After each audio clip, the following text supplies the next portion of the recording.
Assalamualaikum warahmatullahi wabarakatuh.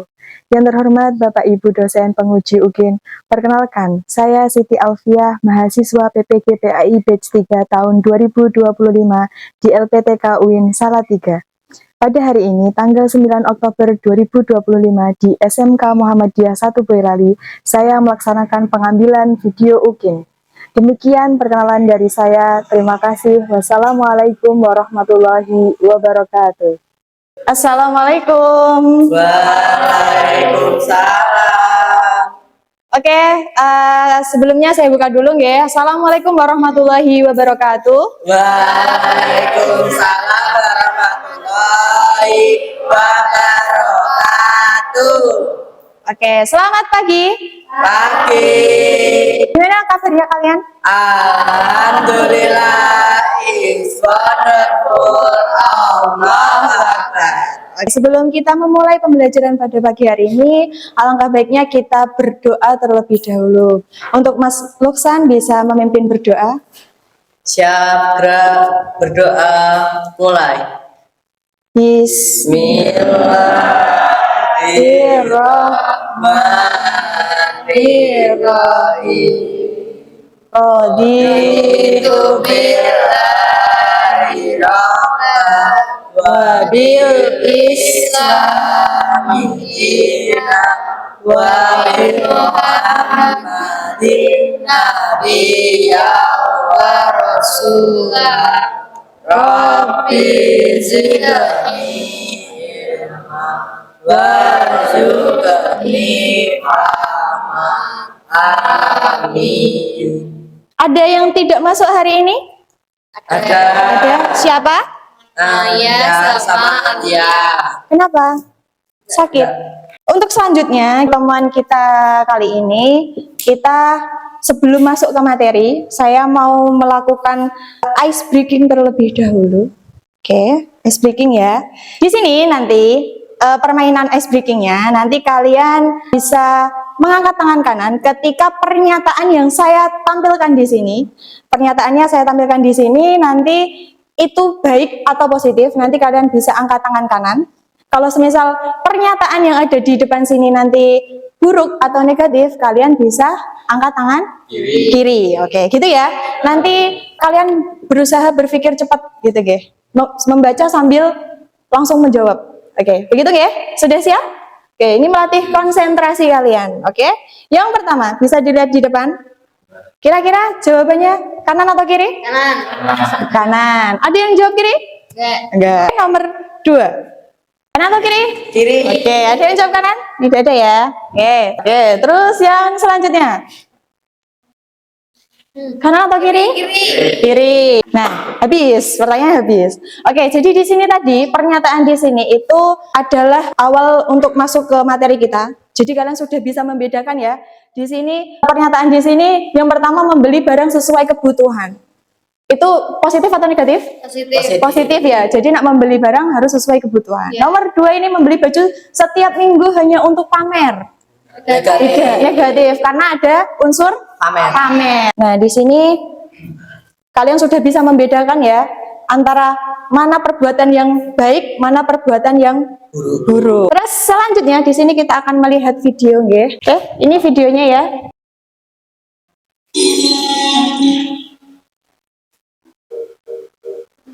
Pak, belikan HP baru dong. Nanti kalau nggak masih bagus, ya sih Pak. Tapi aku ingin dibayar baru, ya nggak ketinggalan tren. Paling juga udah ada yang baru. Udah pakai yang ada aja. Bapak ini asik kan, nggak saling semangat. Gitu. Tapi kita nggak boleh menyanyiakan uang untuk hal yang sebenarnya tidak diperlukan. Ibu sama saya boros atau bubatin. Terus kan, pokoknya aku nggak pernah tahu harus beli HP baru.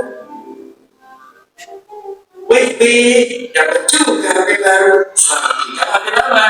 Semoga kamu tenang di alam sana. Cici, HP kan aku bro. Nih, baru aja mau unboxing. Yang usah kaget gitu, kayak lihat satu aja. Kita kan nggak bener. Kamu tapi kalau kan bener sama kamu. Lagi, bisa nggak kamu dengan dia? Sungguh malahnya sih. Mereka suka mengikuti sifatku, tapi tidak pernah menganggapku. Maksudnya, jadi curhat. Intinya siapapun yang memiliki sifat boros atau suka dengan kebatilan, maka otomatis dia jadi temanku. Kok bisa? Ya bisa dong. Kan sudah jelas ayatnya. Coba kamu baca surat Al-Isra ayat 27. Sesungguhnya orang-orang yang memboros itu adalah saudara setan, dan setan itu sangat tinggal kepada Tuhannya. Jadi ini setan yang dimaksud itu. Tolong aku. Tenang saja kawan. Aku akan setia menunggu di neraka ini. Tidak, ini semua gara-gara kamu. Kamu yang membuatku tersesat sama saja. Namanya juga teman sejati, berdoa dosa bersama, maksudnya juga bersama. Tidak, jangan. Oke, dari video tadi harus membeli HP baru, walaupun HP-nya masih baru, masih bisa dipakai misal. Nah, itu kira-kira gimana? Kalau menurut kalian perlu atau tidak? Tidak. Selagi HP itu masih bisa dipakai untuk berkomunikasi ataupun masih berfungsi selayaknya, harusnya kita tidak perlu. Kalau tujuannya hanya untuk mengikuti tren atau gaya, itu nggak perlu ya. Materi yang akan kita bahas yaitu akhlak mazmumah. Tujuan pembelajaran kita hari ini yaitu tentang memahami pengertian sikap berfoya-foya, riya, sum'ah, dan hasad. Terus di sini bisa menjelaskan alasan perlu menghindari sikap tersebut. Nah, yang selanjutnya itu memberi contoh perilaku positif dalam kehidupan sehari-hari. Oke, untuk selanjutnya kalian bisa melihat di sini, kalian bisa mengerjakan tes diagnostik awal dulu sebelum kita memulai pembelajaran. Linknya sudah saya share di grup, bisa dibuka terlebih dahulu. Saya kasih waktu 5 menit untuk mengerjakan. Saya akan sampaikan materi terlebih dahulu. Oke, di sini kita belajar tentang akhlak mazmumah. Jadi akhlak mazmumah di sini itu adalah akhlak yang tidak dibenarkan oleh agama. Karena akhlak ini di sini itu golongan akhlak atau tindakan buruk yang harus dihindari oleh setiap manusia. Nah, akhlak mazmumah ini harus dijauhi karena dapat menimbulkan atau mendatangkan kemadharatan bagi diri sendiri ataupun orang lain. Di sini ada catatannya yaitu akhlak mazmumah adalah sifat tercela yang dapat merusak hati, amal, dan juga hubungan sesama manusia. Seperti yang ada di video yang sudah kita lihat tadi ya. Nah, seperti gambar ini, berfoya-foya. Nah, ini belanja tidak sesuai kebutuhan. Pernah sering atau pernah ya. Kadang kalau cewek biasanya kalap ya kalau beli sesuatu, ini bagus, ini lucu, mesti dibeli. Ya, karena biasanya kita melihat sesuatu itu dari mungkin bukan nilai manfaatnya, tapi dari bentuk atau tingkat kesenangan kita yang kita lihat. Ya, ini termasuk ke dalam sikap berfoya-foya atau nama lainnya yaitu israf atau tabzir, mubazir. Yang pertama pengertiannya yaitu berfoya-foya itu adalah gaya hidup boros atau berlebih-lebihan untuk kesenangan dunia tanpa memikirkan manfaat atau kebutuhan sebenarnya. Jadi membeli sesuatu itu tidak untuk yang dilihat itu tidak manfaatnya, tapi untuk kesenangan sendiri. Nah, jadi ini termasuk ke dalam perilaku berfoya-foya atau tabzir ya. Oke, terus di sini contohnya perilaku tabzir atau israf itu kita bisa lihat dari makanan dan minuman. Nah, ini contohnya ketika misalnya ketika kita menghadiri acara kondangan ataupun yang lainnya ya, biasanya kan ada yang prasmanan tuh. Nah, ngambil sendiri. Nah, kalau kamu punya sikap ini tadi tabzir atau israf atau berfoya-foya ini ya yang dimaksud di sini soal makanan dan minuman. Nanti ketika ada makanan kamu ngambilnya banyak-banyak. Nah, semuanya diambilin. Padahal kita nggak tahu kapasitas perut kita itu seberapa. Nanti kalau misal makanan itu atau minuman yang kalian ambil itu tidak habis, kan mubazir ya, terbuang-buang toh, sia-sia toh. Nah, itu termasuk ke dalam berlebih-lebihan, gitu ya. Yang kedua di sini, yaitu riya atau pamer. Nah, di sini ada gambarnya ya. Nah, di sini riya di sini yaitu keinginan agar amal kebaikannya itu dilihat oleh orang lain. Jadi berkaitannya sama indera penglihatan secara langsung. Jadi misal nih di gambar ini tadi, ini di gambar ini kan dia berbagi. Berbaginya itu kan tidak salah ya. Itu perbuatan baik toh. Yeah. Nah, tapi salahnya itu ketika kamu berbagi harus ada yang melihat. Dan ada tambahannya, dipuji oleh orang lain. Nah, itu yang bikin salah. Jadi sebenarnya yang dilakukan itu kebaikan, tapi karena ada niatan itu tadi loh. Pengen pokoknya ada yang melihat, terus nanti ada pujian. Nah, itu yang bikin sifat ini tuh dihormat dari Allah gitu ya. Nah, terus di sini orang yang beramal hanya untuk dilihat dan dipuji. Nah, terus bukan karena Allah untuk mendapatkan pahala. Nah, kalau kayak gini misal tidak secara ikhlas kan sia-sia, pahalanya nggak jadi dapat karena ada ini tadi tanpa keikhlasan harus dilihat oleh orang lain tadi. Begitu ya? Yeah. Oke. Terus yang 3 itu ada, kalau kamu lihat di sini gimana itu? Masuk sholat pegang HP ini? Enggak boleh. Nggak boleh. Berarti ada niatan apa? Pamer ya. Oke. Terus yang di bawahnya berbagi tapi harus sambil ngevlog ya, ngevlog dikasih. Ini termasuk perbuatan baik atau tidak? Tidak. Tidak. Di sini itu termasuk ke dalam sifat sum'ah. Sum'ah ini sama riya itu hampir sama, ya. Cuman ada yang berbeda. Nah, kalau sum'ah itu menceritakan amal kebaikan untuk dipuji. Sama-sama pengen dipuji. Cuman kalau di riya itu dilakukan secara langsung. Jadi orang melihat secara langsung. Tapi kalau sum'ah itu bisa dilakukan ketika lewat vlog, video atau apa, disebarluaskan. Sum'ah itu adalah keinginan agar amal ibadah yang didengar. Nah, dia itu melakukan kebaikan, itu ada orang lain yang menceritakan dia, terus jadi orang itu mendengar, oh dia itu baik, terus pengen dipuji juga. Nah, itu termasuk ke dalam sum'ah. Jadi tidak ada keikhlasan juga ya, sama-sama melakukan kebaikan tapi tidak ikhlas. Nah, di sini gambar ini gimana ini? Kira-kira? Menggibah ya Bu ya. Menggibah. Ya, ini ngomongin, tapi ngomonginnya dalam artian ada sesuatu yang diirikan. Nah, terus kalau yang bawah, temennya dapat piala, dianya yang satunya murung. Nah, iri karena tidak suka Tidak menang.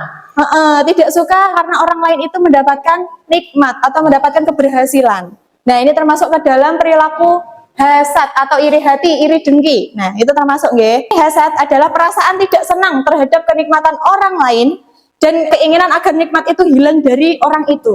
Jadi tidak suka. Nah, ada temennya dapat juara, dapat prestasi, kayak gitu tidak suka. Di sini termasuk ke dalam iri dan dengki. Kira-kira ada yang punya keempat sifat itu saat ini? Tidak ada? Enggak. Oke, alhamdulillah ya kalau semisal kalian tidak ada yang seperti itu. Semoga kita selalu dihindari dari sifat-sifat tersebut. Selanjutnya dari pengertian sudah saya sampaikan, saya akan buat kelompok seperti yang minggu lalu sudah saya bagikan nggih, dari kelompok 1 sampai 4. Kelompok pertama nanti akan membahas tentang foya-foya, sikap foya-foya atau berlebihan tadi.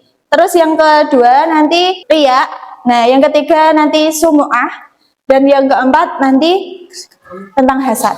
Oke, ini saya bagikan untuk LKPD-nya, nanti bisa dikerjakan sesuai alur pertanyaan di sini. Oke, kelompok 1 sini ya. Oke. Kelompok 2. Kelompok 2 mana? Oh ya, sini. Kelompok 2. Oke, kelompok 3. Kelompok 3 sini ya. Oke. Oke, kelompok 4. Maaf ya. Oke. Oke, bisa dicermati dulu kertas yang sudah saya bagikan. Kalian bisa kerjakan sesuai dengan perintah di kelompoknya masing-masing. Iya. Bisa langsung dikerjakan terlebih dahulu. Oke, bisa? Bisa. Oke. Jangan lupa dikasih nama.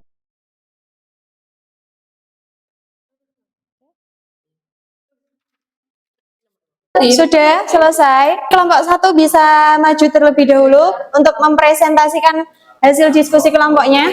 Kami dari kelompok 1 akan mempresentasikan tentang foya-foya. Foya-foya adalah perilaku menghamburkan harta atau menggunakan sesuatu secara berlebihan untuk kesenangan pribadi tanpa mempertimbangkan kebutuhan dan maslahat. 2.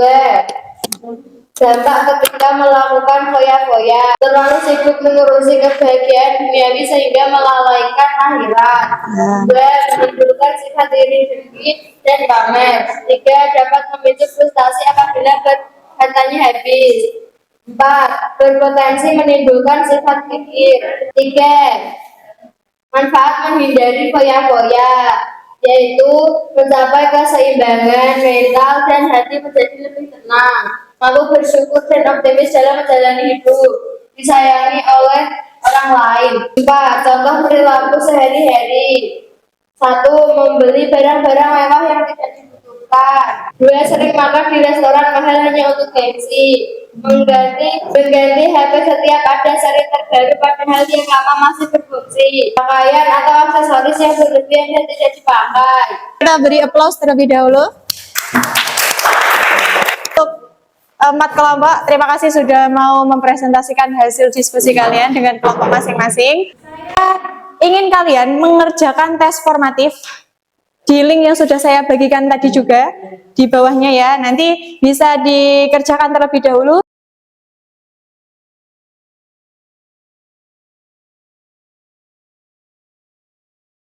Selanjutnya ya, oke, bisa kalian pegang kertas masing-masing yang sudah saya bagikan tadi. Oke, yang ada tulisan salah dan benar. Nah, nanti kita akan memulai games ranking 1. Oke, jadi nanti kalau di sini ada pertanyaan, pertanyaannya benar atau salah, nanti kalian mengangkat sesuai yang ini ya, sesuai tulisan ya. Siap ya? Oke, disiapkan kertasnya. Pertanyaan pertama, hidup berfoya-foya termasuk sikap yang mencerminkan rasa syukur kepada Allah. Kira-kira jawabannya apa? Oke, salah. Ya. Coba ya, kita lihat ya. Salah apa benar? Oke, berarti jawabannya benar ya. Salah ya ininya ya. Orang yang selalu ingin dipuji manusia akan mudah kecewa jika tidak mendapat perhatian. Benar atau tidak? Oke, Din, apa Din? Salah. Oke. Jawabannya adalah benar. Oke, kita kasih applause untuk Mbak Vita karena sudah selesai menjawab pertanyaan sampai pertanyaan terakhir. Kesimpulan, jadi di sini akhlak mazmumah itu adalah sifat tercela, di mana sifat itu bisa merusak hati, amal ataupun hubungan dengan orang lain. Ada 4 sifat yang harus kita jauhi ya. Tadi yang pertama yaitu hidup berfoya-foya atau berlebih-lebihan. Yang kedua, ria itu adalah keinginan di mana amal kebaikan kita itu didengar dan dipuji oleh orang lain. Semua itu juga sama ya, tapi semua itu pengennya dia itu mendengar bahwa dia sedang melakukan kebaikan dari orang lain. Bedanya itu ya, sama-sama pengen dipuji dan pamer. Akhir itu adalah hasad. Hasad itu adalah perasaan tidak senang terhadap kenikmatan orang lain dan keinginan agar nikmat itu hilang dari orang lain. Jadi kalau orang lain mendapat pencapaian yang lebih tinggi dari kita, kita tidak ikhlas. Hati yang bersih melahirkan perilaku yang baik. Jauhilah sifat tercela karena kebaikan sejati tidak butuh pujian manusia, melainkan keridhaan Allah semata. Jadi nak kita melakukan kebaikan, melakukan segala sesuatu itu diniatkan untuk mencari ridhonya Allah. Jangan sampai kita mencari pujian dari manusia. Gitu nggih. Untuk pertemuan kali ini sudah saya cukupkan karena sudah selesai nggih. Marilah kita tutup pembelajaran pada pagi hari ini dengan membaca doa kafaratul majelis bersama-sama. Bismillahirrahmanirrahim. Oke, sekian dari saya. Mohon maaf bila ada salah kata atau perbuatan. Wassalamualaikum warahmatullahi wabarakatuh.